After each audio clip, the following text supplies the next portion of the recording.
Hello, foodie fans. Welcome to the Big Food Talk, produced by Tough Monkey Entertainment.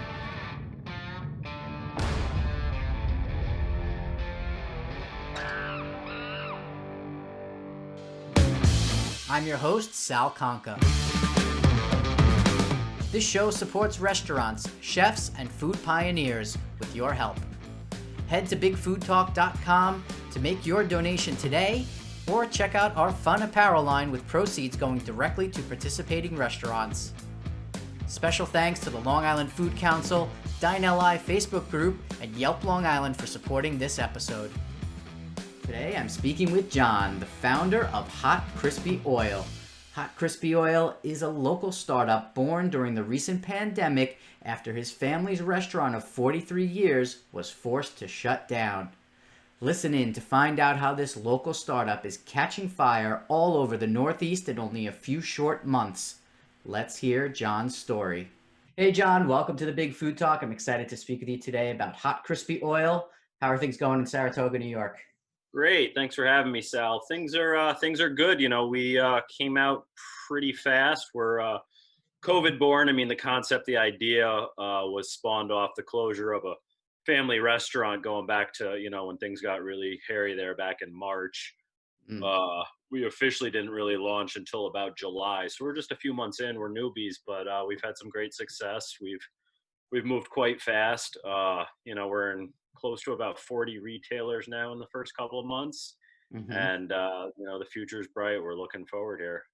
Well, congratulations. That's amazing. As you may know, and some people that know, I have a food production business as well, and it's not easy to get these things off the ground, so to speak. So, Yeah, no, and I think we're still a local brand for the most part. Granted, we ship all over the country and mhm. Canada, but our story has really been more local, just with a lot of help from local PR. We've kind of had that story that some of the newspapers and publications have kind of grabbed onto. As you know, obviously there's restaurants closing their, shuttering their doors left and right. We were one of those restaurants, are one of those restaurants, and it kind of took a bad thing and turned into a good thing when we decided not to open the restaurant. It was, like I said, it was March. We didn't know if it was a temporary closure, but as the weeks dragged on, 80% of our business was banquet business. So we knew even when New York State was opening back up at, minimal occupancy, that it wasn't really going to do much for us. Mhm. And that's when we decided to really just move to the future and try something new. And this was something that I had been creating more or less, tweaking home during COVID. Everyone's stuck in their kitchens, it's winter time, and people really liked it, friends and family. And then people started asking, friends of friends started asking. So I kind of just started doing my due diligence to see, because I've never been in this business, been in the restaurant business, but I've never done any Sure. sort of food production. And we got licensed and decided to start making it legitimate. And we've been producing out of the restaurant for, I don't know, about 5 months now. That's cool. Yeah, I mean, there's nothing like that feeling, figuring out how to actually go through that process. Because, like I said, I've done it before as well, and there aren't a lot of resources out there to really guide you through this. I mean, you gotta have a lot of grassroots ingenuity, so to speak, to kind of figure out like what does it take to get the label, the nutrition information, like all this stuff. But I don't know. Did you have anybody guide you, or do you have any resources that you Well, look for to it's figure funny this you out? say that, because like I said, I've never done this before, but we had extra trouble only because it was COVID. So, it was like we were trying to reach out to people, and the messages are, we're working remotely. We'll check our messages sporadically. You know what I mean? So just getting phone calls back from anyone, it was a drawn out process, especially to get our schedule process and do all that. We did it through Cornell. And like I said, they were all had their offices closed. They were all working remotely. It was definitely a headache, but at the same time, it wasn't something I was doing on the side of another sort of career. I mean, I was out of work. I was literally home, out of work. So, Sure. I had the time to put into it. And yeah, it was a grind every day, doing the research, finding out who I had to speak to, talking to people. I had some good resources being in the business I was in. And actually my grandfather was, believe it or not, an olive oil importer going back 100 years when he first came from Italy. Awesome. And he's obviously he's not with us anymore, but he had lots of connections. He owned a supermarket chain of about 20 stores at one point in the 80s and 90s. And there was, you know, a lot of family connections I had were some people that did help me sort of, you know, guide me along the way. Very cool. Yeah, I mean, I get a lot of phone calls now because I've been doing this for 2 years, and I took one like a couple of weeks ago. And you're right, Cornell is the place to start. They have a great resource there. When I was starting 3 years ago, I feel like they've really increased the amount of information that they have on the site. But you have to send, for people that don't know, right? You have to take your product and send a sample to somewhere to get a quote unquote scheduled process, which means how do you cook it? Does it need to go to a certain temp, right? All these rules that you have to follow in order to jar it correctly to make it shelf stable and safe for consumption. Right. Yeah.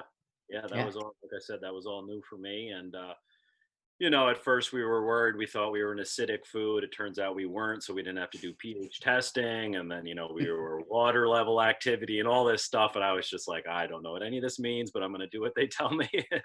And here we are. Yeah, good thing you didn't have the pH issue. That's great news because, like with my product, I have to add citric acid in order to bring the pH level down to make it shelf stable. So yeah, you Yep. go through all these things, but nobody tells you how much.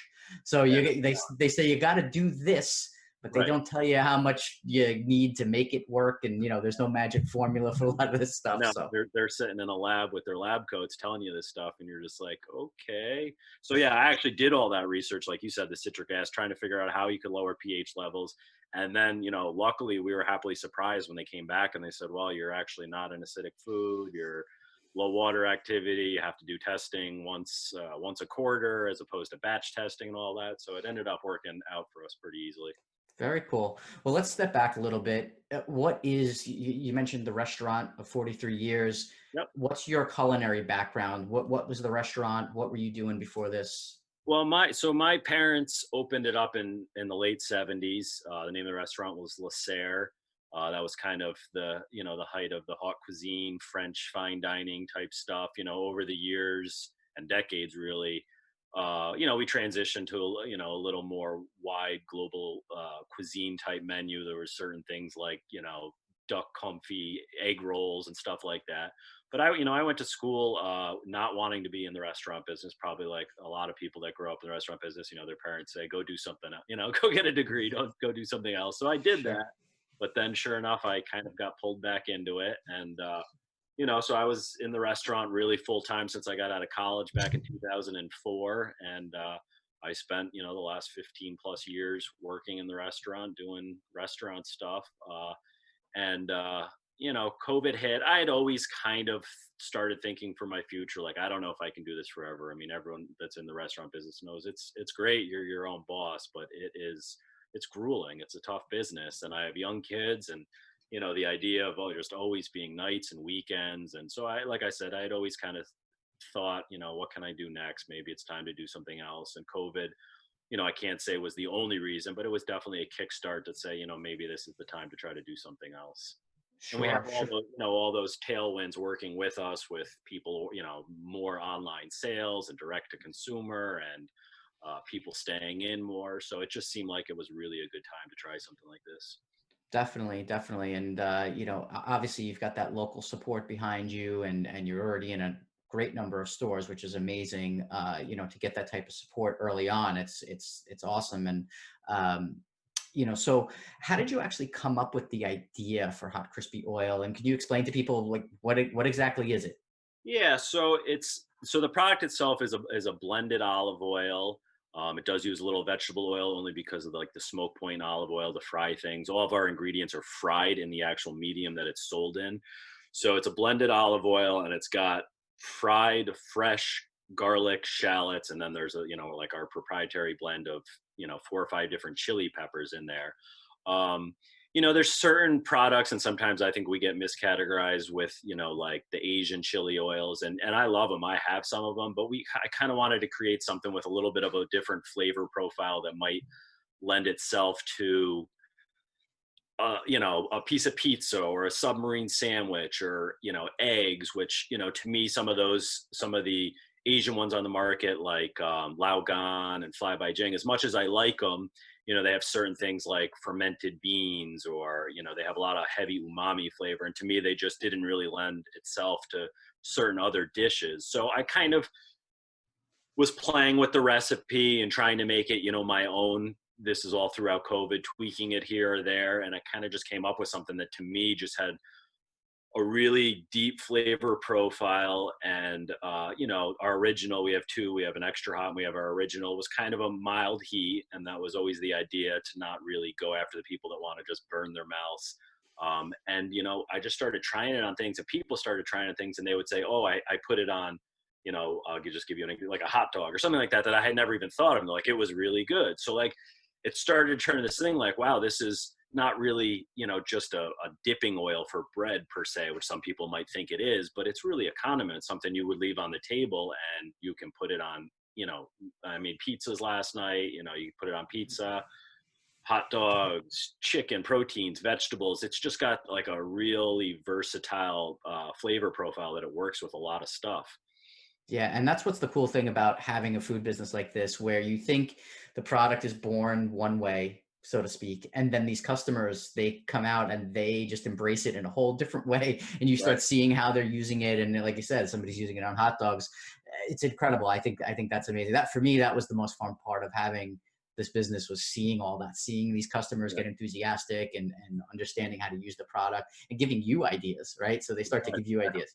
And social media has been huge in that aspect, because we have a pretty good Instagram page, and people tag the product all the time. And like I said, every day I'll see some sort of new use for it, which is great. 10 years ago, that just wasn't a thing, where all of a sudden you could see how people are using your product every day. Now I can wake up, check my notifications on my phone, and I'll be like, oh, cool, that looks awesome, that's great, so social media is cool in that aspect. Absolutely. And that's the thing about brands today. It's not what you think it is. It's about what the customer decides the brand is. So, depending on how you feel about the heat level, you'll get that feedback and you'll get it immediately. I mean, like for me early on, I did farmers markets. I didn't, so everybody wasn't stuck indoors. So I was out doing sampling and getting that instant feedback. So you had family and friends. Did you go anywhere with it before you went to the public, like online? Where was the first distribution points? Like I said, it was really just our warm market friends, family, friends of friends, people that said, "Oh, that was great. Can we make more?" Such and such had it at my house. They'd like to try it, or they want more.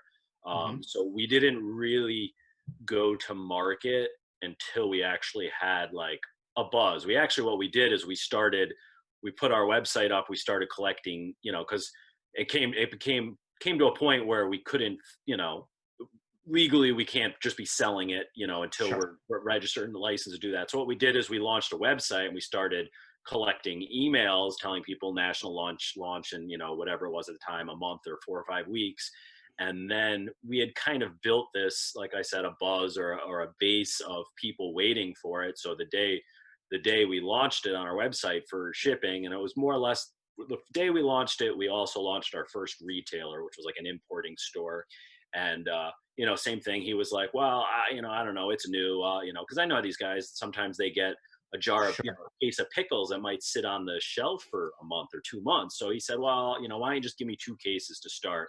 That was, a few days before he calls us the day he put it on the shelves, because he sold out during lunch.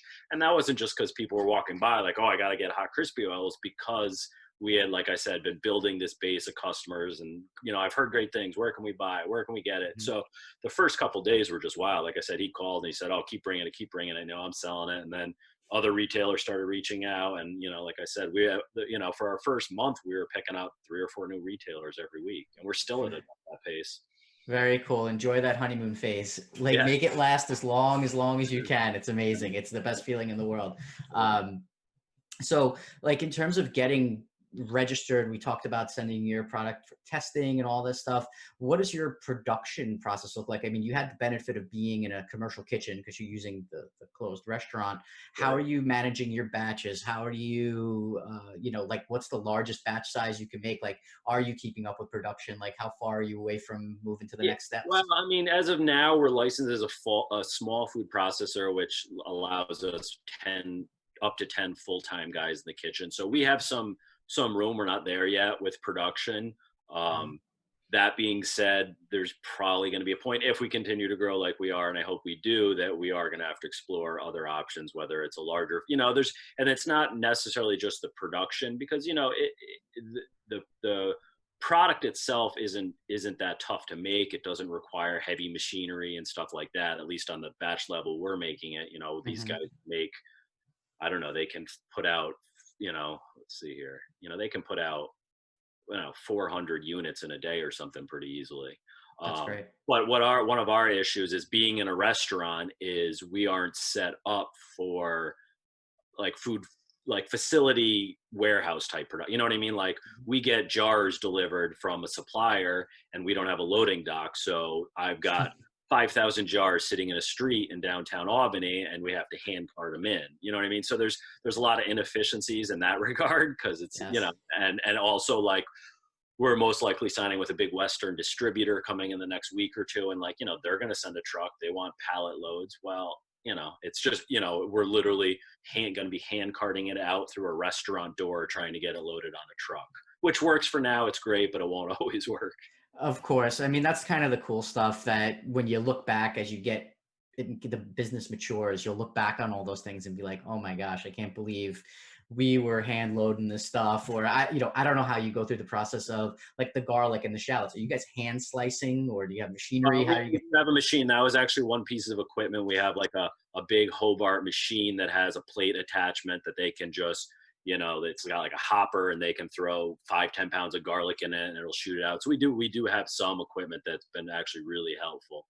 That's cool. But that being said, when I first started, I didn't really know I could use that machine. And when I first started, it was really me doing the production in the restaurant, and which I'm Sure. still in there overseeing things here and there. But I was literally cutting with a knife, with a chef knife, and I was just like, oh God, I can't, you know what I mean? And Yeah. I can't be doing this. Yeah, absolutely. And that's how, we got started. And imagine, we were doing processing 150 to 300 pounds of onions at a time. And the first night we hand sliced, the second night we no longer hand Yeah, sliced. So yeah, yeah, no, it gets old fast. it gets old really, really fast. So you have the website, you're shipping nationally now. Is it just hotcrispyoil.com? Yep, hotcrispyoil.com. And then, you can go on there. We have our store locator, which, the GPS, if you allow it to show your GPS, it'll show you what stores are closest. We're kind of starting to spread into New York City now. We just got 3 retailers in Manhattan. We're in Westchester. We go as far west. We've got a retailer out in Wisconsin. We're working on a Florida one, and then we're really pretty well canvassed in our area. We've got about 30 or so. We're in Burlington, Vermont, and like I said, we're kind of adding every day. Once we kind of figure out our distributor, which we're getting towards our later phase, it's going to be a little easier because now we're doing our self distribution, which we in the beginning it was, and it's great. We love all of our clients that carry our product, but at the same time, a lot of them are little small stores, and they say, I'll take 2 cases, Yeah. and that's great, but it's tough when you get a phone call and someone says, can you drive me 2 cases, and it's 20 minutes away, you know what I mean? So Yeah. hopefully we Well, get the, or further. yeah, exactly. Hopefully we get the distributor, and shipping has been pretty good. Like the retailers we have down in Manhattan, we've priced our shipping pretty well where we can get it in their hands for still not much more than what we would do hand delivered. So it's Cool. working. Cool. Yeah. And how are the e-commerce orders going? I know, can be a big portion of things if you really get things cruising, Yeah, they're great. We're on Amazon Prime now, which has really started to pick up. We were doing our own fulfillment on Amazon for the first month or two, and now we've moved over to fulfillment by Amazon. So that's really starting to pick up. And then yeah, the e-commerce is great. We're definitely, it's not as big of a chunk for retail, as is retail for us right now, but it ebbs and flows. Like you get Sure. some video that goes out on Instagram and all of a sudden the store is ding ding ding ding ding ding ding, and then it might be quiet. So it does ebb and flow, but our retail right now is just solid, where these guys are, the small places are going through a handful of cases a week. The bigger stores are going through 10 plus Mhm. cases a week.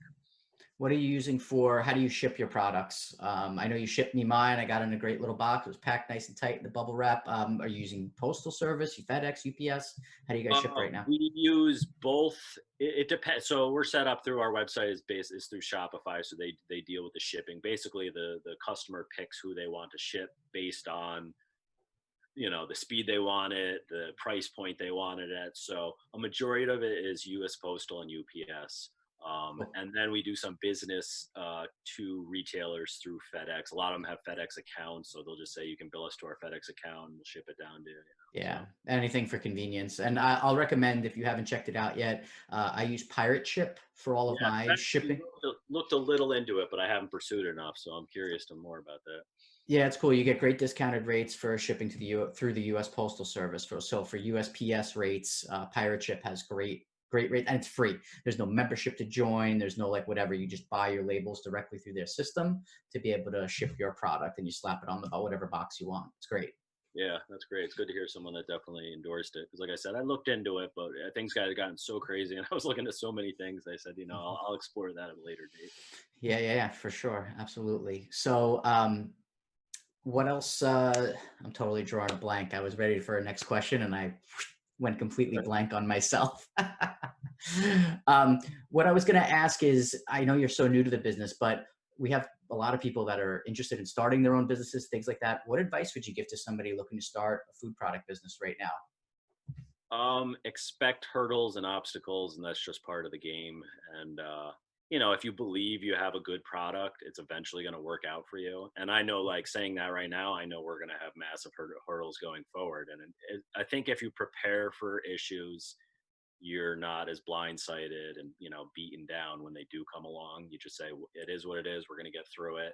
And and the customer feedback to me, like I said, it's just been one of those things where there might be a day where all of a sudden I'm doubting the company, like, oh, I don't know, maybe it's not going to take off. But then you just get people that reach out to you and say, man, you got a winner, like, keep it up. And those are the things that you say, I just got to keep doing this. I got to get it out to more people and just help spread the word. Absolutely, John. This has been incredible.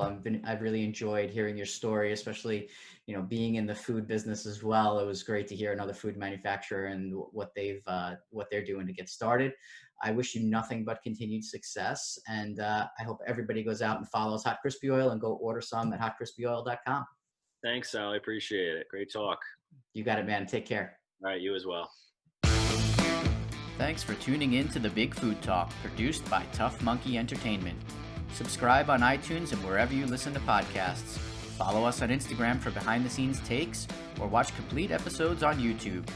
Don't forget to make a donation at bigfoodtalk.com.